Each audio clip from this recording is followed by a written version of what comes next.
Erroki dakigula jainko guzti zantzua, eta gure pekatuak barkaturik eraman gaitzala betiko bizitzara. Haintza zeruetan jangoikoari, eta batean gurean hain gorro izanei, hainauki eta eder zaitugulako, gorazu, bedikatu azu, gorespen zuri, haustez agur eskarra zuri, jainko jauna zeruko errege, jangoiko eta guzti jauna, seme bakar Jesu Kristo, jainko jauna, jainko armendon sotainaren seme, zuk entzen dezu mundu konekatua, erroki jauna, zuk entzen dezu mundu konekatua, entzun gure deia.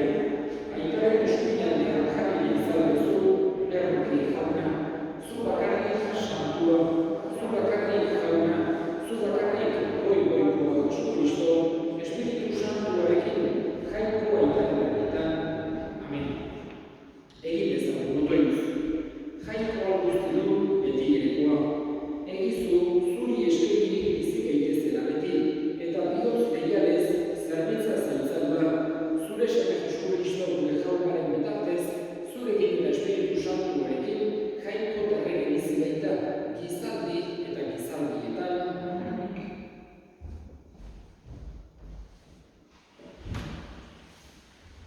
Isaias profetaren ingurutik, honela mintzo zaio jauna bere gantzunuari, eskutik garaman zaiori, honek menperatuko behitu eta erregei gerriko armak kenduko dizkie. Ateak bere aurrean zabalduko zaizkio, eta sarrerarik ez zaio itxiko.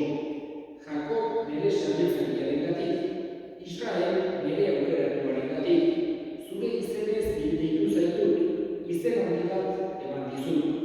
Zu, ni ezagutzen ez da nauzu ere, ni naiz jauna, eta ez da besterik, ez da jainkorik ni baizik. Nik jazten dizkizut gerriko armak, zuk ni ezagutzen ez da nauzu ere. Eguzkiate batetik besteraino jakin dezaten, ez dela ni besterik. Ni naiz jauna, eta ez da besterik. Jaunak esanak.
Zuen maitasun lanak eta itxaropenaren sendotasuna Jesu Kristo gure jaunarengan.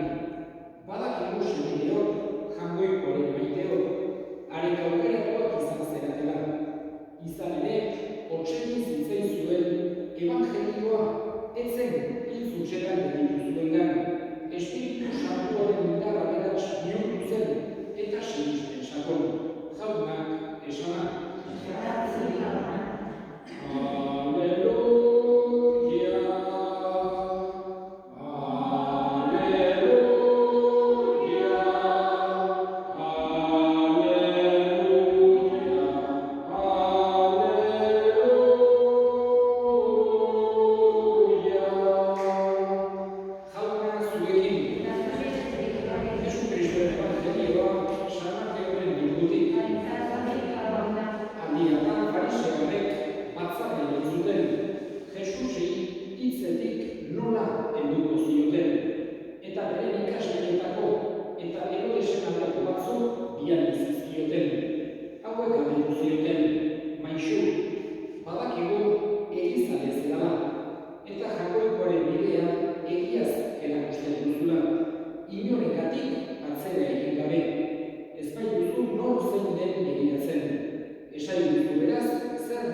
Berak orduan, norenak dira, irudi hau eta idatzi hau, eta haiek Zesarenak.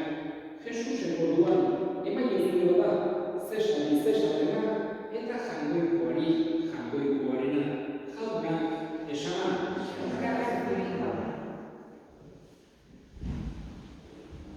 Jesusen ezaugarrietako bat zen, pertsonak ezagutzen zituena, barrenetik, eta bere intentzioa zein asmo edukitzen zuten, berak jakiten zuen hasieratik. Guri etzaikoa pasatzen egiera pertsona batzuk, edukitzen dutela hortarako beste batzuk, baino halako ikuspegi edo sakonagoa edo erraxago atzematen diotela besteari zelako intentzioa edo zelako asmoa duten, baina bestetan oso zaila izaten da. Eta Jesusen kasuan etzela berak ederki ezagutzen zuen eta evangelioan agertzen zaigu berak bazekin pertsona bat noiz etortzen zen, galdera bat eginez bihotz-bihotzetik zalantza hori zeudelako eta egia ezagutzen zuelako edo behintzat Jesusen iritzia kontutan hartu duzuelako. Eta aldi berean, edarkizekin Jesusek noiz etortzen ziren beregana azpikeriaz, intentzio txarrez, bera kontra esan baten harrapatu nahian. Eta egia da, hori bentaja dela, baina beti bi kasuetan Jesusek ongi hartzen zituen. Hortan, Jesusek ere zio ederra ematen digu, elkarri ongi hartzea, nahiz eta pertsona bat, borondate txarrez etorri, Jesusek ez zituen modu txarrean bilatzen, edo ez zienola halako erantzun txarrik ematen, baizik eta entzuten zuen haien galdera eta jakinduriaz, izugarrizko jakinduriaz ematen zien erantzuna. Eta askotan, arpegiratuz borondate txarrez etorri zirela, ez haien kontra edo kalte egiteagatik, baizik eta haiek ere oazitezen bide txarratik zerintzala. Azken finean, ezinbestekoa baita behintzat egia ezagutzeko borondatea izatea. Horregatik, gaurko evangelio honetan agertzen zaigula farisearrek bilera bat eduki zuten eta bertan erabaki zuten ea nola harrapatu Jesus, nola baiteko kontraesan batean eta trampa handi bat jarri zioten Jesusi, halako galdera eginez. Eskalduz, ea zilegi zen, Zesari, da Erromatar Inperioari zergak ordaintzea. Edozein erantzun oso arriskutsua zen. Azken finean, haiek bazekiten, judutak gehienak ezin ikusi zituztela Erromatarrak. Eta Jesusek erantzun izan badu, bai, jakina zergak ordaindu, nola ez, orduan jendeak oso bezpiatuko zuela haiek bazekiten. Eta nola baitere, horregatik Jesusek esaten bazuen aldean, ez da zergarik ordaindu behar. Erromatarrak dira inbasoreak edo ez zaile ordaindu behar edo olako bat erantzun izan badu, orduan segituak salatuko zuten Jesus. Erromatar autoritardeen aurrean, horregatik hor zegoen bere azpikeria, haiek erromatarren kontrakoa ziren, baina aldi berean erromatarrenen jotzeko presioen Jesus bertan preso hartu eta zigortzeko, haiek nahi zuten bezala. Baina Jesusen erantzuna askoz ere sakonago izan zen. Aurrena arpegiratu zien bere azpikeria eta esan zien itxu bezalen batzurrak zer zabiltzaten ni zirikatzen. Eta bere maixu autoritate handi horrekin, berak edukitzen zuen itzal handi horrekin, halako erantzun magistro eman zien. Eskatuz, txampon bat ekarri zuen. Eta denari bat ekarri zioten beraiatako txampon oso normal bat. Eta erakutsi zien, esanez, norena da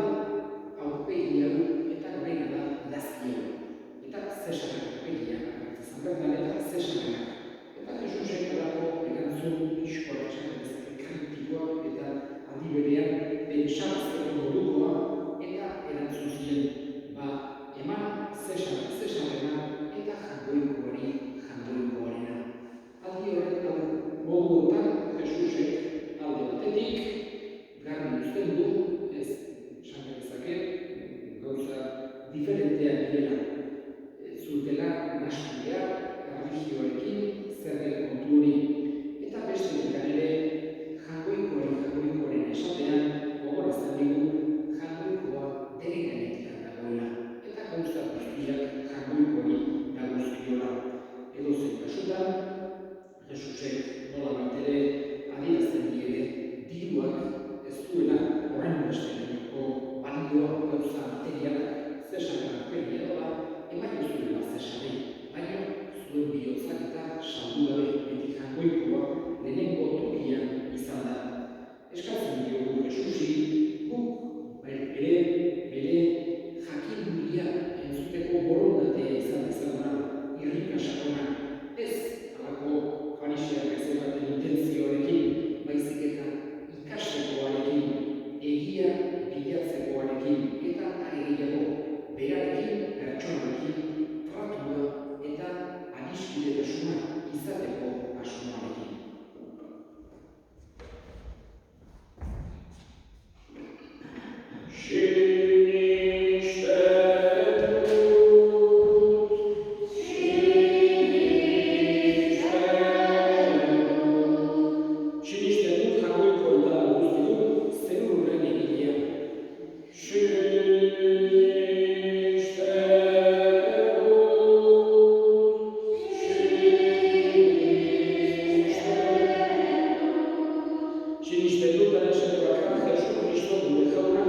Espiritu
egin dezagun otoituz. Eukaristia ospatzea baina dakigula jauna, bizitza honetarako laguntza izan dakigun, eta betikorako argi, Jesu Kristo gure jaunaren bitartez. Eta gaur abisuak dut horretik, Elizak don igandea ospatzen du igande gaurko igandez, batez ere gogoan edukitzeko misionariak eta misioa gauza importanteak diren, Jesusek eskatutakoa zoazte mundu guztira eta otsegin berri hona. Horregatik, igande honetan batez ere, Elizak nahi du kontzientzia